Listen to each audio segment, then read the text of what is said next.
Te damos la bienvenida a Voz de Autor, donde conversamos con escritoras y escritores para conocer su experiencia en el mundo de las letras y así descifrar los secretos para construir una carrera literaria.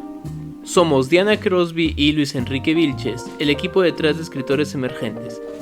Hoy conversaremos con Juan Patricio Riverol, escritor representado por BF Agencia Literaria y autor de la novela Al filo de la revolución, publicada por Editorial Planeta en 2021.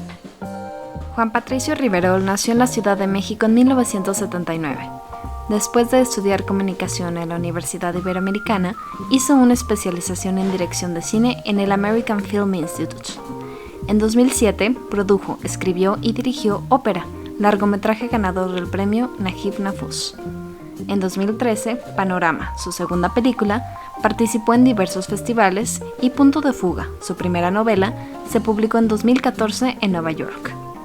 Ese mismo año, junto con Everardo González y Roberto Garza Angulo, fundó Artegios Distribución, productora especializada en cine documental.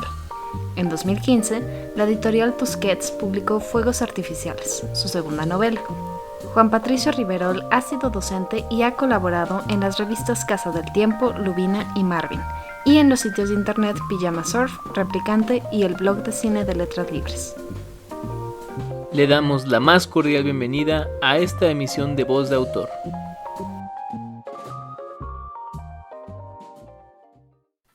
Buenas tardes a todos y a todas las personas que nos están viendo en una emisión más de Voz de Autor. Estamos muy agradecidos de que estén conectados aquí una vez más con nosotros. Como ya escucharon en la introducción, el día de hoy vamos a hablar con un autor que pues nos va a hablar de su libro, de su novela, que tiene pues un matiz histórico, algo de lo que pues prácticamente no hemos abordado en este espacio, razón por la que pues es muy interesante conocer como otros estilos de escritura, que a más de alguna persona estoy seguro que le va a interesar, que sabemos por ahí que tienen proyectos pues relacionados con la investigación, con esta parte como de no ficción. Y entonces, pues bueno, la experiencia de nuestro invitado de hoy seguramente será muy enriquecedora. Y pues sin más dilación, le damos la bienvenida a Juan Patricio Riverol, que ya está del otro lado de la llamada. ¿Cómo estás, Juan Patricio? Bien, muchas gracias por invitarme a su emisión de Escritores Emergentes. No, al contrario, muchísimas gracias por estar aquí. Juan Patricio, ¿quisieras contarnos un poco sobre tu novela Al filo de la revolución? Pues es la historia, originalmente pues la historia de cómo se conocieron el Che Guevara y Fidel Castro en México antes de la Revolución Cubana, y a lo largo del camino me fui topando con otro par de personajes muy interesantes que también son Hilda Gadea, que es la primera mujer del Che, una peruana exiliada política que conoce en Guatemala y que acaba siendo una especie de mentora del Che y que le enseña mucho, y mucho más leída que él, un poco más grande también. Y por otro lado también está Alberto Bayo, que es este republicano español, ya viejo lobo de mar, que viene huyendo también de la guerra del franquismo y etcétera. Entonces estos personajes se encuentran en el Distrito Federal, digamos. Entonces pues yo quería contar la historia de qué pasó en México, ¿no? Antes de que se fuera el Granma a la revolución, hacer la revolución, que es una historia que ya a partir de eso pues como que es bastante conocida, ¿no? Hay muchas obras y es fácil saber, pero un poco de la historia mexicana, de qué había pasado aquí, yo había encontrado muy poco, ¿no? Entonces un poco me di a la tarea de juntar toda esa información y escribir una novela al respecto. Como mencionas, hay mucha, bueno, sobre la figura de Ernesto Guevara, pues hay mucha información sobre, pues ya propiamente el periodo pues más conocido, ¿no? De la Revolución Cubana y todo lo que sucedió justo después de lo que tú relatas en esta novela, que pues lo abordas muy desde el punto de vista de un Ernesto como muy como en la forja de todo el ideal, como de cómo fue creciendo como pues fragor por querer pues participar, ¿no? de los movimientos que se estaban dando en Latinoamérica. Y fíjate que queríamos aprovechar que tenemos aquí, que eres muy versado en este tema, para preguntarte por una duda que hemos tenido desde hace ya bastante tiempo. Y es que mucho de lo relacionado con la Revolución Cubana, con Ernesto Guevara e incluso con las guerrillas de Latinoamérica, es información que de repente, o al menos hasta donde nosotros hemos visto, no está como tan al alcance de la mano del público general. O sea, hay que, ¿sabes? Como que no está en los libros de texto, hay que meterse como a investigar y a buscar, ¿no? Y bueno, ya una lectura te va llevando a otra, pero no es algo que esté como tan presente en lecturas como muy, muy mainstream. ¿Tú tienes esta percepción y qué piensas al respecto? ¿Por qué sucede esto? Pues sí, o sea, sobre todo yo me enfoqué en ese lapso de tiempo, entonces pues si hay cosas o no de posteriores o anteriores, pues tampoco te podría decir tanto, pero de lo que yo decidí investigar sí era bien difícil encontrar cosas, o sea, en librerías olvídalo, como que no había nada en librerías de la bibliografía, porque sí hay bibliografía, digamos que sabes, ya una vez que te empiezas a clavar en el tema, sabes que existen los libros, pero conseguir esos libros es bien complicado. Algunos están en la biblioteca de la UNAM y algunos están también en la biblioteca del Colegio de México, que son dos bibliotecas públicas a las que cualquiera podemos ir. Pero incluso en esas bibliotecas había libros que no estaban ahí. Yo tuve la suerte de que en ese entonces mi novia hizo un viaje a Cuba y le encargué un libro que acabó siendo, le encargué varios, ¿no? Y me trajo varios, no consiguió todos, pero consiguió varios.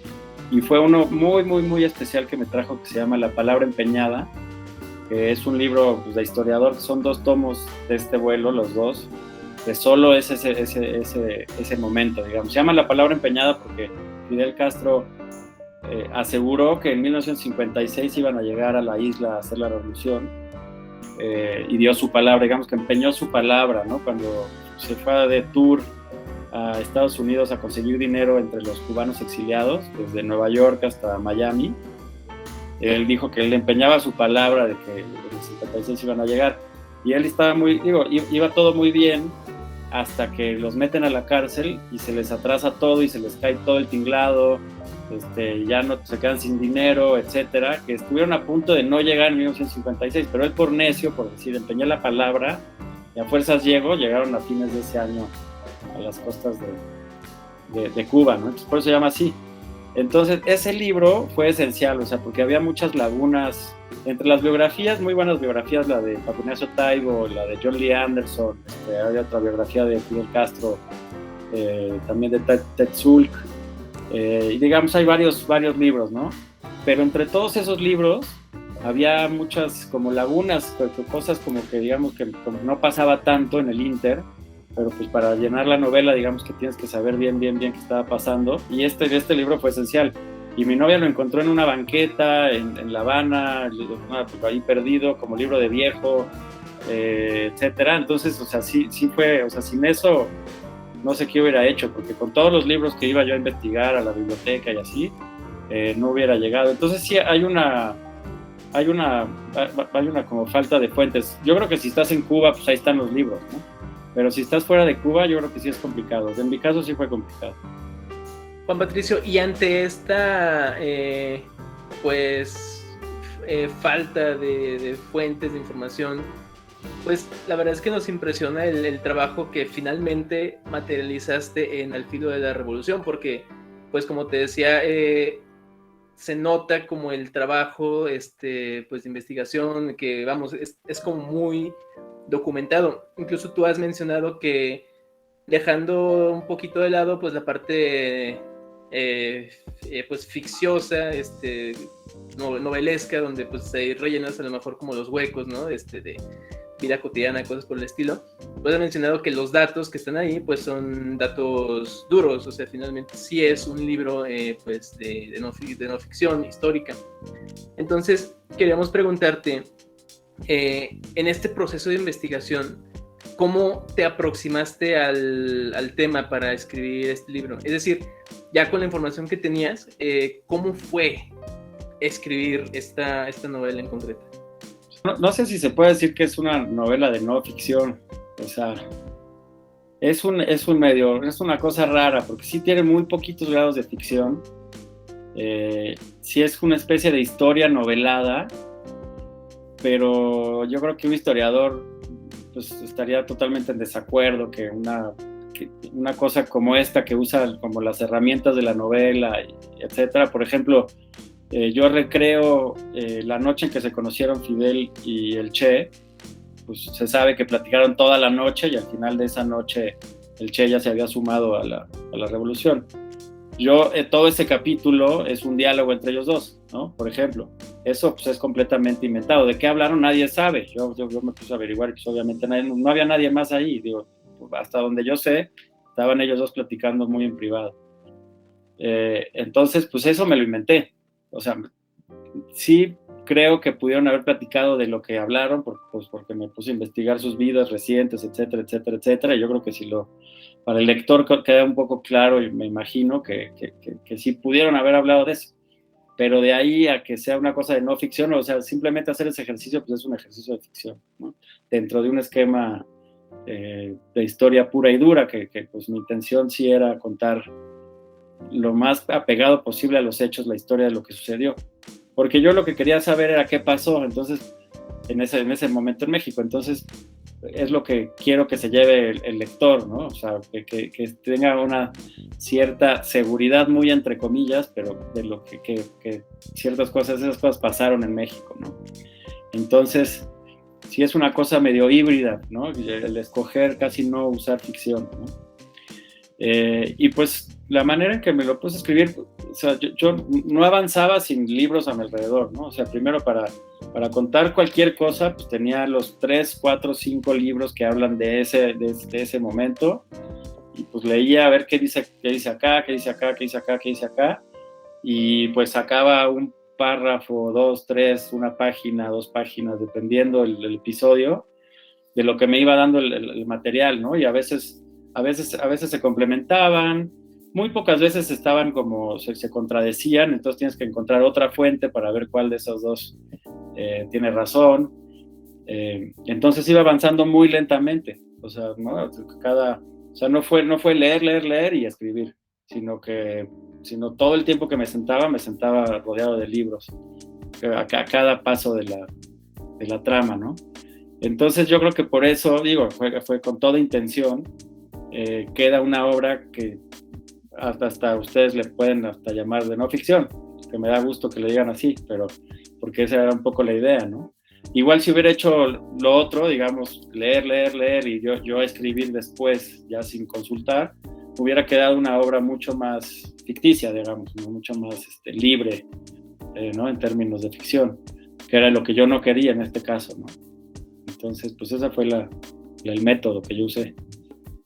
Incluso la forma en la que redactaste la novela apela mucho al género de no ficción, porque es una escritura muy informativa, por así decirlo, no está necesariamente embellecida o algo así, es clara, es puntual y va al punto al que va. Entonces también por eso nos dio esa impresión de que podía ser, digo, es una novela histórica, por así decirlo, con sus tintas, pero definitivamente apela al género de no ficción. Ahora, Juan Patricio, además de ser escritor, también eres un reconocido director y productor de cine. Tienes por ahí, creo que 2 largometrajes y uno en producción, si no me equivoco. Sí, ¿cómo saben? Pues, investigaciones. Y queríamos preguntarte al respecto, porque no hemos conversado con muchos escritores que además se dediquen al guionismo. ¿Tú comenzaste como guionista o como escritor? Novelista, por así decirlo. Sí, pues primero como director, o sea, las películas que hice, escribí las 2 que ya hice, que hice una en 2007 salió la primera y la segunda salió en el 2013. Son películas hechas con una escaleta ahora sí que al contrario, parecería, yo siendo escritor también, novelista, parecería que que mis guiones serían muy elaborados, pero es al revés. Como que las primeras 2 películas fueron una especie como de experimentación también con la forma del cine. Entonces son películas son películas de ficción que toman muchas herramientas del documental. Entonces, pues, la mayoría de diálogos son improvisados, las secuencias tienen un orden, pero no necesariamente sé qué va a pasar en cada secuencia cuando las hice en ese entonces, ¿no? Porque yo originalmente, pues, lo que yo quería era dirigir y, bueno, escribir mis películas, que en ese caso no se pueden llamar guiones porque pues, eran escaletas. Entonces se vuelve un rodaje muy libre, ¿no? Como que hay como 3 momentos de la creación cinematográfica, ¿no? A la hora de escribir la idea, bajar la idea, a la hora del rodaje y a la hora de la edición. Hay muchos rodajes que el rodaje mismo no tiene no tiene tanto grado de creación porque ya está el guión perfectamente detallado y lo que tienes que hacer es recrear el guión, ¿no? Entonces ya no hay mucho espacio para la creación durante el rodaje. Entonces yo quería que el rodaje fuera una parte importante de la creación en esas 2 películas. En cambio, la que ahorita estoy terminando, que ya la filmamos y estamos en proceso de financiamiento para la postproducción, esa sí tenía un guión, esa sí tuvo un guión, digamos, hecho y derecho, con todos los diálogos escritos. También empezó igual, ¿no? Empezó como una escaleta y así, la fui ampliando. Y luego que la colaboración con los actores y las actrices también se vuelve padre porque pues, ellos también le meten y le quitan al diálogo, ¿no? Obviamente todo consensuado conmigo, pero generalmente ellos se meten al papel y tienen como buenas ideas de lo que diría o no diría su personaje, lo que haría, etcétera. Entonces fue eso, pero yo siempre tuve como la facilidad de escribir, como que desde la preparatoria pues se me daba la escritura y leía muchísimo también, pero pues, como que me sedujo mucho más el cine, pero tenía ahí la beta de escritor. Siempre escribía crítica de cine desde sexto de prepa, escribía crítica de cine, ¿no? Entonces tenía como esa cosa, y luego en otras revistas, entonces como que siempre era como paralelo, pero originalmente sí, yo quería dedicarme más al cine y como se puede poner muy complicado el cine, como que mi refugio se convirtió en la literatura, ¿no? En la literatura por lo menos puedes escribir todos los días y nadie te puede decir que no y no te para nadie, digamos, ¿no? Ya que te publiquen o no te publiquen, bueno, pues es un tema tal vez tan complicado como el cine, un poco menos, pero muy complicado. Pero puedes escribir y escribir y escribir. En cambio, en el cine, para poder filmar, pues, hacer una película, pues es un proceso que igual nunca llegas o llegas 5 años después y en esos 5 años es mucha frustración, ¿no? Porque no puedes hacer otra, no puedes estar así. Digo, puedes estar escribiendo guiones y guiones y guiones y guiones, pero esos guiones pues te tienen que, si no los estás poniendo, ¿no? Si no estás filmando, pues está como que sube el nivel de frustración. En cambio, tú puedes yo tengo varias novelas inéditas ahí en los archivos de mi computadora, y pues no sé si eventualmente salgan, seguramente, espero, no sé, pero ahí están, y por lo menos me quitaron la angustia de ese día que pues había que escribir, ¿no? Y ha de ser también una experiencia bastante maravillosa estar pues en el proceso de filmación, grabación del largometraje y ver cómo las palabras que están en papel pues literalmente cobran vida en la personificación de un actor. Entonces, qué padre que has tenido esa experiencia. Otra cosa que te queríamos preguntar es que, bueno, tú ya viste la literatura desde el guionismo y tú ya has vivido la literatura desde la novela. ¿Cómo relacionas esas como 2 áreas literarias? Son cosas muy diferentes. Sí, son 2 monstruos bien diferentes, porque pues la complejidad del cine es que todo lo tienes que ver, ¿no? O sea, cualquier cosa que pongas en un guión se tiene que ver con imagen o con palabras también, ¿no? En los diálogos. Pero pues las herramientas del novelista de meterte en la mente de los personajes y lo que están pensando y etcétera, eso en el cine pues no existe, a menos que le pongas voz en off. O sea, sí hay maneras de hacerlo, pero yo creo que tienes que ser muy hábil para meter voz en off en el cine para que no quede medio chafa, digamos. Es como una cosa fácil en el cine, ¿no? Mientras que en la literatura es básico, o sea, es lo que es parte de, ¿no? Digo, no todas las novelas lo tienen. Digamos, en esta novela debe de haber muy poco, si es que algo, de lo que están pensando los personajes, porque pues difícilmente yo como novelista yo no me quería meter mucho con qué está pensando el Che, a menos que en cosas igual y como muy obvias o muy naturales, digamos.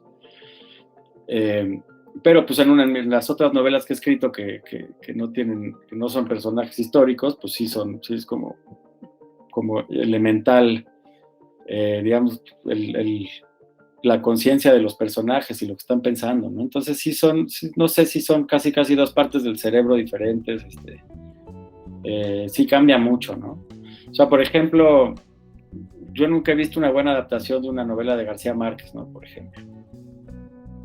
Que pues una cosa funciona en la literatura y a la hora de hacer la película, ese paso puede ser como muy complicado. Justo hoy me estaban diciendo que acaban de terminar el rodaje de la adaptación de Temporada de Huracanes, leyeron la novela de Melchor, que la dirigió Elisa Miller, que pues, es muy buena directora. Le deseo lo mejor con esa adaptación, pero son novelas bien complicadas de llevar a la pantalla, porque están tan bien escritas y tienen una evocación literaria tan impresionante que a la hora de pasarlas a la pantalla, pues, sí es una cosa bien complicada. Godard decía que las novelas buenas para pasarlas al cine tenían que ser novelas no tan buenas, ¿no? Novelas regularzonas, ¿no?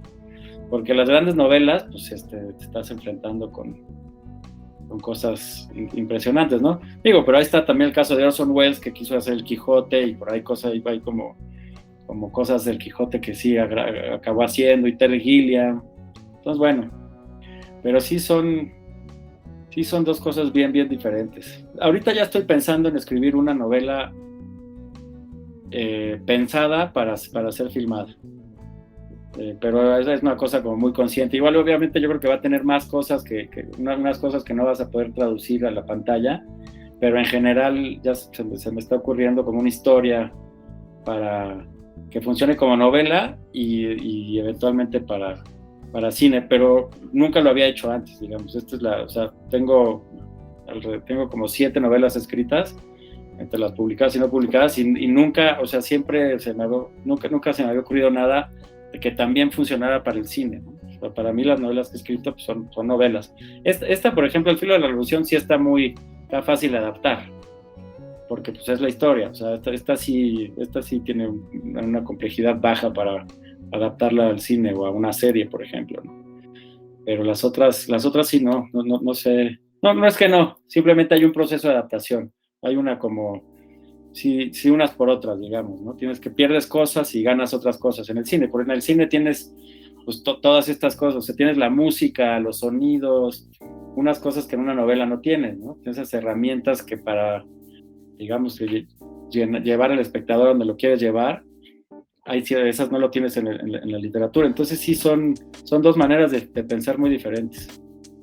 Pues sí, ejemplos, como dices, hay muchos, ¿no? Otro que ahorita se nos venía a la mente es la novela de Samantha Schweblin, de Distancia de Rescate, que también recientemente fue adaptada, ¿no?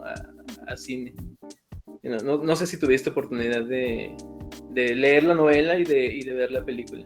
Ya están las... No. ¿Están buenas? La novela es excepcional, la película nos gustaría mucho tener tu opinión, porque la novela reúne todas estas características que es literario, pero a la vez es muy oral, pero a la vez se mete mucho en la psique de los personajes, y fue llevada, a mí me parece que la película es muy buena, pero sí nos encantaría tener tu punto de vista, así que eso te queda de tarea.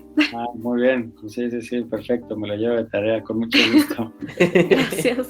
Sí, estaría bueno saber eso, y más por esto que mencionas. O sea, yo creo que una de las virtudes no sé si tú estarás de acuerdo conmigo, pero una de las virtudes que actualmente pueden hacer como de una buena obra literaria, es justamente esto como de la escritura entendida como literaria. No sé si me doy a entender, o sea, como está como esta forma de escribir como muy pensada para que tal vez eventualmente pueda ser adaptada como a un guión o a imagen, como este ejercicio que de hecho ya nos comentas, pero también está este desafío de hacer lo contrario, o sea, de algo que sea como tan literario que no, vamos, que no está pensado para ser pues filmado, que ya sí hay por ahí algún director, algún guionista que atrevido que lo haga y que de hecho logre algo bueno, pues bueno, es como una cosa diferente.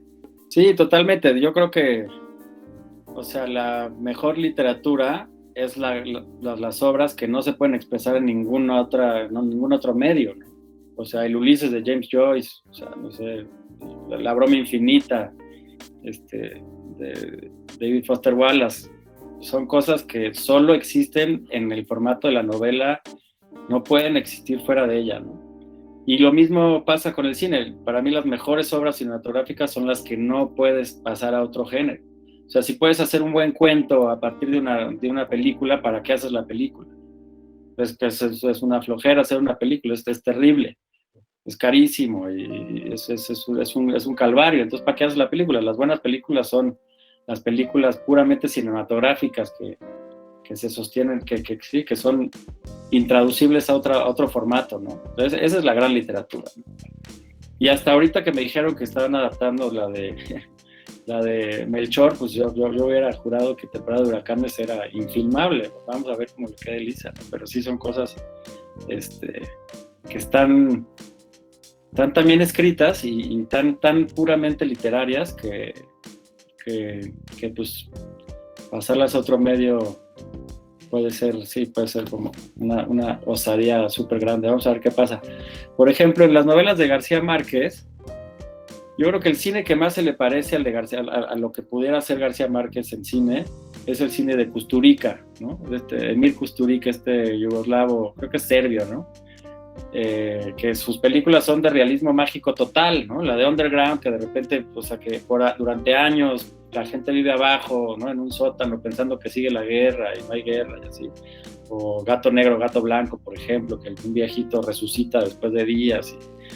O sea, son cosas que son un realismo mágico, pero nadie las escribió, digamos. Él escribió el guión para hacer las películas, ¿no? No vienen de una novela. Entonces, yo creo que sí se puede filmar el realismo mágico. Hay pocas, digo, yo el único caso que conozco es el de Kusturica, por ahí puede haber otros, no sé, pero es raro, ¿no? Pues sería de ver, también por ahí estaba, digo, ahí yo la verdad no le he dado seguimiento, pero estaba la idea por lo menos de adaptar 100 años de soledad a serie de Netflix. Ah, sí, va. Sí. A ver qué pasa, a ver en qué termina todo. Sí, pues sí. Ernesto le habló de su encuentro con Petit de Murat, el amigo de su padre, y de su postura reaccionaria ante los sucesos guatemaltecos, y ya habiéndose olvidado de sus sueños cinematográficos, quiso demostrarle a Hilda que ella no siempre tenía la razón. Durante su estancia, antes de que ella llegara, se topó con un cine en el que proyectaban una película mexicana dirigida por un aragonés que había salido huyendo de la Guerra Civil Española para afianzarse en México. Ahorró los pesos necesarios para invitarla a ver Los Olvidados y al salir le preguntó si no era una película comprometida socialmente. ¿Viste? Se puede hacer un cine que enuncie los verdaderos problemas de la sociedad en un país como este. Hilda se detuvo a pensar en su respuesta ante esa estupenda movida. Entre el fango de los melodramas y las cintas de charros, Ernesto encontró una joya del cine subversivo. No había duda de que el retrato de aquellos niños era una afrenta contra el sistema capitalista, y era muchas cosas más. Tras el grano de esas imágenes se escondía una crítica al mundo contemporáneo. Era la visión de una realidad que había perdido su balance, que por cuestiones irrelevantes se había olvidado de los más necesitados. Una enorme pieza cinematográfica. No obstante, decidió doblar su apuesta. Es una excepción. No voy a negar que tiene todos los atributos de un cine comprometido, pero ¿cuántas películas como esas se hacen aquí? Es una falla en el sistema en vez de la norma. Fragmento de Al filo de la revolución por Juan Patricio Riverol.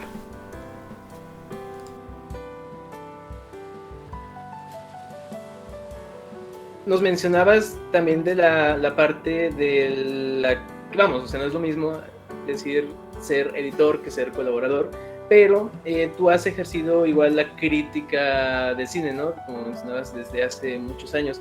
Creo que lo que en realidad nos interesa conocer es como esa parte de el abordaje de obras artísticas, pero desde ese punto, como mencionas, de no escritor, ¿no? O sea, porque, pues bien, uno puede saber mucho de cine o de literatura o de el arte, ¿no? En el que estás entendido o entendida, y poder hacer como una redacción y una aproximación a la obra, pues desde ese punto de vista crítico y hasta cierto punto teórico.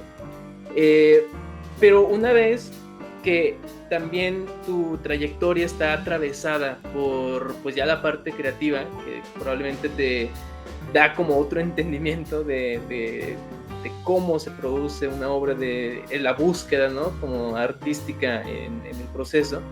Entonces, en ese sentido, ¿tú qué nos podrías decir o qué le podrías decir a nuestra audiencia acerca de la labor de, pues, de esos, digamos, como géneros de escritura, como de la crítica, del ensayo, la reseña? Sí, pues es que en mi caso como que se fundían estas dos cosas, ¿no? Que yo era cinéfilo empedernido desde siempre, y también siempre la literatura me atrajo mucho, tenía cierta facilidad para las palabras, lecturas, etcétera. Entonces, pues se facilita un poco a la hora de sentarte a escribir sobre una película, pues se facilita la cosa cuando tienes esta inclinación, ¿no? Y yo venía muy inspirado de la novela francesa, ¿no? Tanto Godard como Truffaut y otros más, pero sobre todo ellos dos empezaron como críticos de cine, ¿no? En Cahiers du Cinéma. Entonces, antes de que fueron cineastas, ellos ya se sentían cineastas a la hora de ser críticos de cine en Cahiers du Cinéma, ¿no? No tenían dinero todavía para hacer películas, pero podían escribir en la revista, ¿no? Entonces, pues para mí era como esa preparación, digo, también como que la crítica de cine me encantaba y me encanta, y se me hace un género increíble, ¿no? Pues te digo, más en mi caso, que pues se juntan estas dos cosas, con las dos cosas que amo más en la vida, y pues, pero también era una especie de preparación para hacer cine, ¿no? Eventualmente, ¿no? Entonces era como un poco, lo agarras un poco como de punching bag, ¿no? El cine acaba siendo pues esa práctica literaria, pero también cinematográfica a la hora de escribir. Entonces, digo, yo lo recomiendo plenamente, ¿no? También la crítica literaria, o sea, crítica cinematográfica, crítica literaria, las dos cosas son, yo creo que son básicas, no sé, o sea, en mi formación y en mi vida fueron básicas, o sea, piedras fundacionales, porque todavía no estás escribiendo libros, pero puedes hablar de libros, ¿no? Puedes criticar libros, reseñar libros, también, o sea, echar como punching bag con los libros y estar acá un poco entre al día y no, y un poco dialogar con autores lejanos, muertos, súper viejos, autores jóvenes también, ¿no? De todo, ¿no? Entonces sí te abre un panorama y ahora sí que son los fundamentos, digamos, de la casa que acaba uno construyendo, ¿no? Cuando todavía tienes ahí un libro en ciernes, igual estás escribiendo algo un poquito, por ahí levantando la película, pues puedes hacer crítica de cine o crítica literaria, y pues ese es un respiro, y un poco también es como para mí era necesario, ¿no? Muy necesario estar como en ese mundo, ¿no? Ya después cuando me pongo a escribir ya formalmente novelas, se me quitó un poco el gusto, además que es un género muy mal pagado en México, ya hoy por hoy está complicado que te paguen por eso. En su momento, pues Marvin, pues digo, en su momento las revistas sí pagaban por eso. Ahorita ya hay tanto contenido en internet y así, que ya tienes que ser una pluma tremenda para que te paguen una crítica de cine, ¿no? Entonces, también escribir gratis o escribir por 3 pesos, al principio está todo bien, o sea, al principio hay que hacerlo, ¿no? O sea, escribí gratis varias veces y escribí por muy poco también muchísimas veces. Pero ya llega un momento en tu vida que si no te estás muriendo de hambre, pues dices, mejor dedico mi tiempo a escribir mi obra, ¿no? O hacer otra cosa, porque también toma tiempo, ¿no? No nada más ver la película, sino empaparte. En general, yo para hacer una crítica de cine, pues por lo general me volví a ver la filmografía del director o la directora, me la chutaba toda otra vez, y entonces agarraba de por allá y de por acá, entonces pues hay que dedicarle tiempo si quieres que te quede una cosa seria, ¿no? Y para lo que pagan, pues sí está complicado, ¿no? Si ahorita me llegan a decir, oye, pues échate una crítica mensual en tal medio, te vamos a pagar bien, sí me la aviento, pero dejé de escribir un poco por eso, porque es muy difícil que te retribuyan el trabajo como debe de ser en ese género, ¿no? Entonces, pues lo hice durante tiempo y ahorita hace mucho que no escribo una, de hecho. Pero sí, aquí tocaste 2 puntos que me parece relevante rescatar. Uno, que, bueno, mencionaste que empezaste a escribir esta crítica de cine en parte como preparación para después ser cineasta. Y creo que es algo que, pues, como escritores también tenemos que tomar en cuenta. A la hora de estar leyendo, tenemos que hacerlo de forma estratégica para ir aprendiendo recursos. ¿Qué más? Pues sí, empaparte como Exacto. de maneras de escribir, de voz narrativa, literaria, estilos, incluso hasta de lo que, vamos, como desde la mera apreciación que dices, no me gusta, o sea, entrarle a decir, a ver, no me gusta, pero ¿por qué no funciona? O a lo mejor que sí funcionaría en vez de esto, ¿sabes? Como un poco como tomar las obras también como recursos de aprendizaje para ya aplicarlo a la propia obra. Exactamente, eso pocas personas lo mencionan y pocas personas le ven en valor, así que muchas gracias por eso.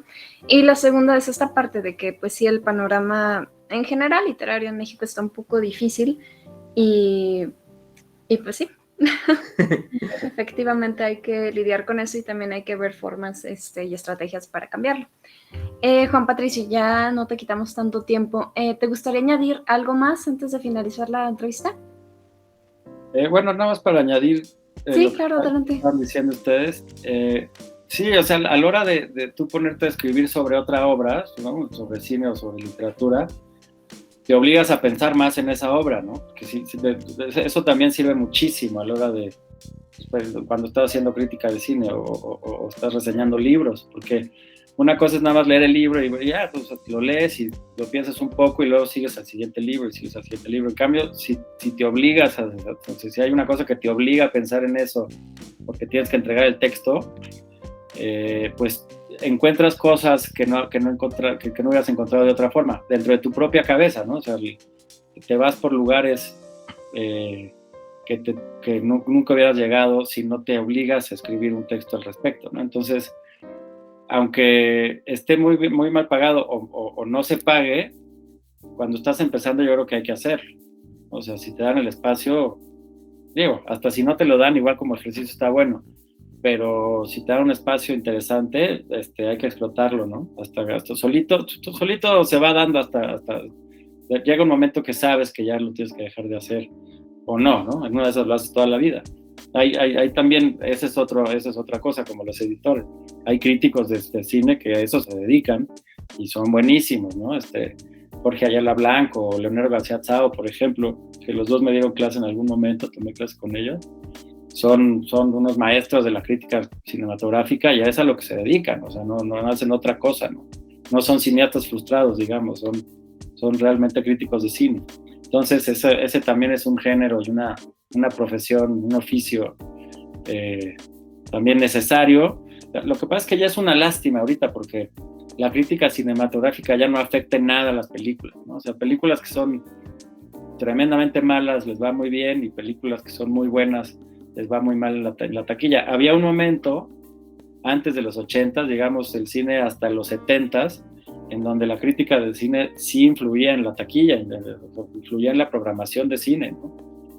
Pero con los blockbusters, ya con toda la publicidad masiva que un poco se da a partir de Tiburón se dice que es la primera película, la de Steven Spielberg, que usa todos los recursos de la publicidad masiva a unos niveles que ya no importa si está buena o está mala. No digo que Tiburón sea buena o mala, ese es otro tema, pero a partir de ahí ya no importa mucho, ¿no? A pesar de que ya está este sitio de Rotten Tomatoes y Metacritic, y ahí te puedes meter a ver un poco cuál es el porcentaje de las críticas, pero ahí también se ha perdido un poco la crítica, porque ya ni siquiera te metes a leer la crítica, sino que ya nada más ves el número que le pusieron en la página, entonces ya no te lees la crítica completa, ¿no? Entonces sí, el mundo está cambiando rápidamente y pues hay que adaptarnos. le decía a Diana que yo sí entro a Rotten Tomatoes y leo las críticas. Me gusta.